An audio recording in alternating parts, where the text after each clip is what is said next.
What's up, UConn Nation, and welcome to UC Sports. I'm Dan Silva, and alongside me is my wonderful co-anchor, Celia Ryan.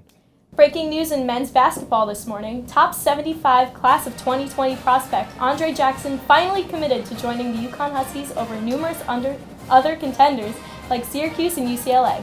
Andre is a wing and is anticipated to jump right into the rotation when he gets here.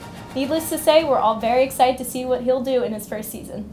Anyways, this past week has been interesting for UConn Sports, both on and off campus. Let's waste no time and get right into it. UC Sports starts right now.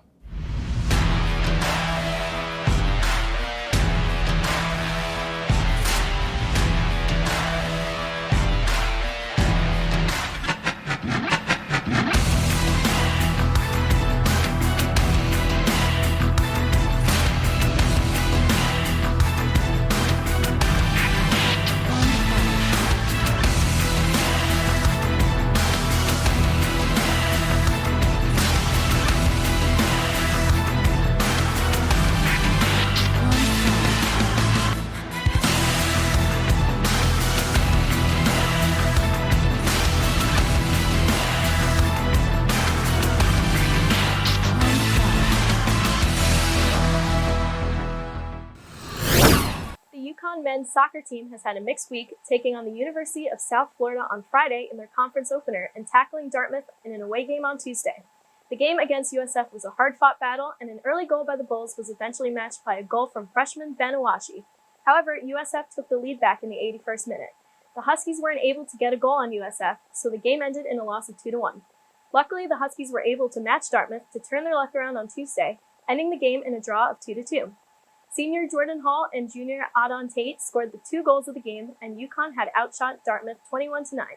The Huskies are now 3-5-1 overall, and their next game is Friday, October 4th against the University of Memphis back at Dillon Stadium. On the women's side, the Huskies seemed to run into a wall as they faced back-to-back losses from East Carolina this past Thursday and Cincinnati on Sunday. On Thursday's game, neither team could get into a groove offensively. UConn's defense was lacking in the first half as they allowed an early goal from ECU, and they were not able to recover in the second, losing the game 1-0. As the Huskies were not pleased with their performance, they looked to turn it around this past Sunday against Cincinnati. In that game, both the Huskies and the Bearcats went scoreless through both halves, sending the game into overtime. While it was a close game, the Bearcats had a fortunate goal in the beginning of overtime that broke the hearts of the Huskies. The loss puts UConn at 4-5-1. While it has been tough for UConn, they hope to pull out a win this Thursday when they head to Tennessee to take on the Memphis Tigers at 8 p.m. Let's talk some football. The UConn football team traveled to UCF this past weekend to take on the Knights. As you know, the Huskies started off the season with a win, but have lost 2 in a row since. Many Husky fans had hoped for a turnaround win here in Florida, but their hopes quickly went away as the Knights got off to a 42-0 start in the first half. Real frustration began to show as UConn continued to turn the ball over a number of times and could not get anything going. Eventually, UConn got things going as Cameron Ross scored UConn's first touchdown off of a nice pass from Stephen Krajewski in the third quarter. The Huskies then went on to score 2 more touchdowns and hold the Knights scoreless in the fourth. UConn did show great fight towards the end of the game, but were unfortunately too far behind offensively to pull out a win. The Huskies will try to end this 3-game losing streak as they face the USF Bulls at home this weekend. The game will start at approximately 12 p.m. in East Hartford at Rentschler Field. Come show your support. We're going to send it over to our Doghouse analysts Noam, Alex, and Danny, where they will discuss football and hockey. Thanks, guys, and welcome into the Doghouse, where we will debate the hottest topics in UConn sports. I'm joined by analyst Alex Palmer and Danny Barletta, so let's jump right into it. Fall sports are in the thick of their seasons, and believe it or not, winter sports are underway starting this weekend. My first question for you guys is, football has a home matchup against USF on Saturday at noon.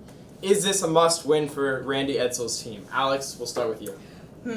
That's a tough one. I say a win would be very good. It would give the players some momentum, but I wouldn't necessarily say that it is a must-win. I think what this football program needs to do is just focus on being competitive. There have been games where we have been blown out by opponents, and we just need to be competitive, give fans hope for the future. Yeah, I completely agree. It's a must-compete, not a must-win.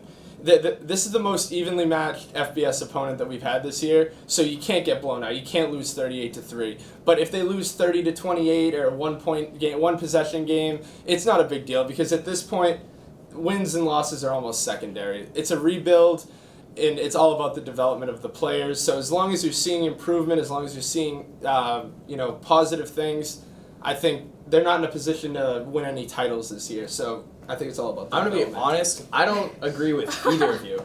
I think that this actually is a must-win. USF is downright terrible. They're 1-3 on the season, and they've given up 48 points at least twice. Those are like UConn defense numbers. Twice, over 48 points. I mean, that's bad. You take away their one matchup against FCS team in South Carolina State, and they're getting outscored 111-31.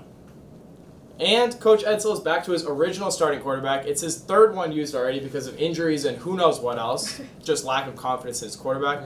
This is an absolute must-win, or this season is a total waste. They will not be able to bring the morale up or build at all. Must-win for me. That being said, do you guys think they can, and do you think they will win this Saturday? Alex? I think that they have the ability to do so, but it's how they're going to show up on game day. This is an evenly matched team and is probably one of the teams that we have the ability to win against.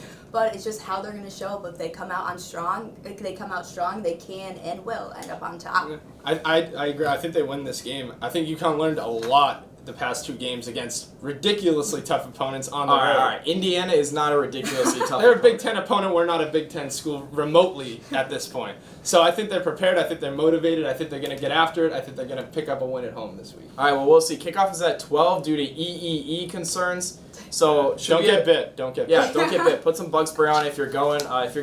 Props to you for multiple reasons. Now we're going to transition into hockey as we move into the winter sports season. It's crazy that it's here already. Last year, the UConn men's hockey team had a disappointing year under head coach Mike Cavanaugh. His team went just 12-20-2. This year, they have a talented class of freshmen and more experience than last year, but they still play in a loaded Hockey East, boosted by an emerging UMass program who were the national runners-up last year. We'll start simple. Can the team make the Hockey East playoffs this year? Alex, back to you. I definitely think that they can, but the issue is that we have a young team still. This was an issue last year. We had the 4th best recruiting class in the country, and we still couldn't make the playoffs. And I think that has to do with young players just having that not experience of college play. Currently this year on the roster, we have 19 underclassmen. That's crazy. So I think this is going to be the biggest concern. They need to fight through it. They need to find their rhythm, play as a team.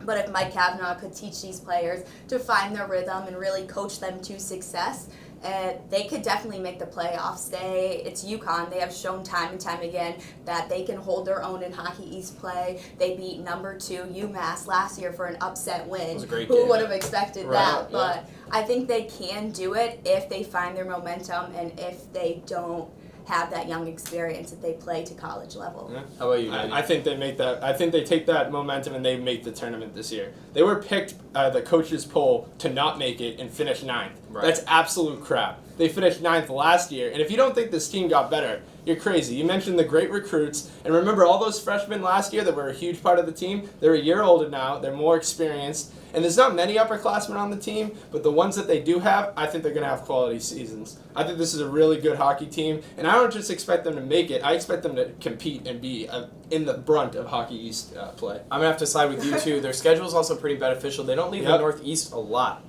So, at all, I don't think they don't take a plane trip this whole year. That's going to bode really well for them, and they did show a lot of promise at the end of last season.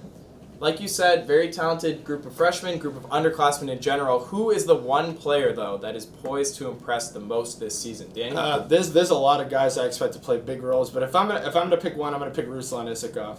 He was a 2nd-round pick in the NHL draft before he came here, so he had high expectations, and he lived up to them last season. As a freshman, he finished 3rd on the team in points with 6 goals and 15 assists. Yeah, and some of those goals were nice. They were nice, and I expect both those numbers to go up. I expect him to be a real leader of this team, even even though he's just a sophomore, because of how much he played last year, he's going to be a key part of UConn's success. How about you, Alex? I think he's an amazing player as well, but I have to say goaltender Tomas from Lashka. Absolutely. He is an incredible goaltender. Last year, UConn fell into a slump, and they decided to take out goaltender Adam Huska and throw Vomashka in there, and that's when UConn really found their momentum. Yep. Just watching him play, he is absolutely incredible, the saves he makes. And let's remember, he was a freshman, so he did have that inexperience, and now he is going to be a sophomore. He knows what it takes. He knows how the arena is going to feel, how these college players are going to play. And at the end of the season last year, he was 4th out of all Hockey East goalies for save percentage at 92.2%. Yeah, that's so, really and he was in goal when we had the upset win against UMass. So I think he is going to be a key component, bring the team together, and just give them the momentum they need. Yeah, I'm going to have to side with you on this one. I think as well as Vomashka plays, as well as the team will play. And while there's skilled players like Iskahav that will help the team, I think it's up to the goaltender. And he was up to it last year. He really boosted the team when he was in that. Kavanaugh sounded really impressed with the strides he made. He said he upped his vertical by like 12 inches or something. So he put in work this offseason. I agree Tomas is going to be awesome. Very excited to see how he'll play. Guarantee it's going to be incredible. It's going to be a fun team. Oh, it's going to be such a fun team. And puck drops on the 2019-2020 season this Saturday when the Huskies travel to Sacred Heart. Their home slate then begins the following week, Friday, October 11th at the XL Center against Army. Thanks, guys, for joining us on the Doghouse. We'll be back next week to discuss the latest and hottest topics in UConn sports. Now, in the meantime, back to the UC Sports crew. Thanks, guys. Always great to hear what's going on in the Doghouse. It was a massive weekend for the women's volleyball team as they won their first conference game away at USF on Sunday. The Huskies were able to shut out the Bulls 3-0 after a consistently clean performance from the Husky offense. 5 different players scored 5 or more kills in addition to countless digs. The Huskies look to continue the streak in their next 2 games, traveling to conference rival Temple this Friday and hosting Tulane at Gampel this Sunday. Stick around. After the break, we'll recap how the field hockey team did last weekend and unveil this week's Husky High Five.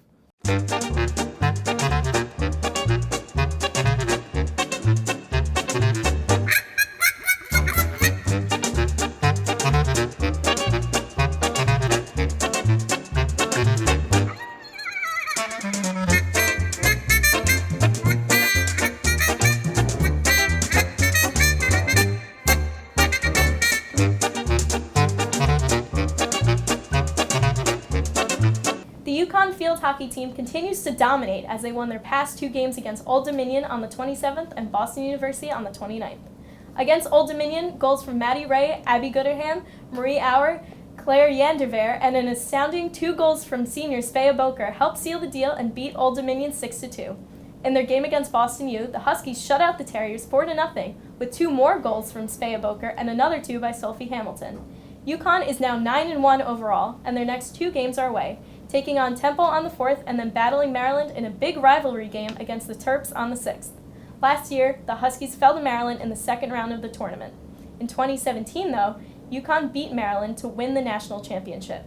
We're going to send it over to our High Five analyst Josh Schlactus to reveal our picks for the top 5 plays from this past week in UConn sports. Thank you, Dan and Celia.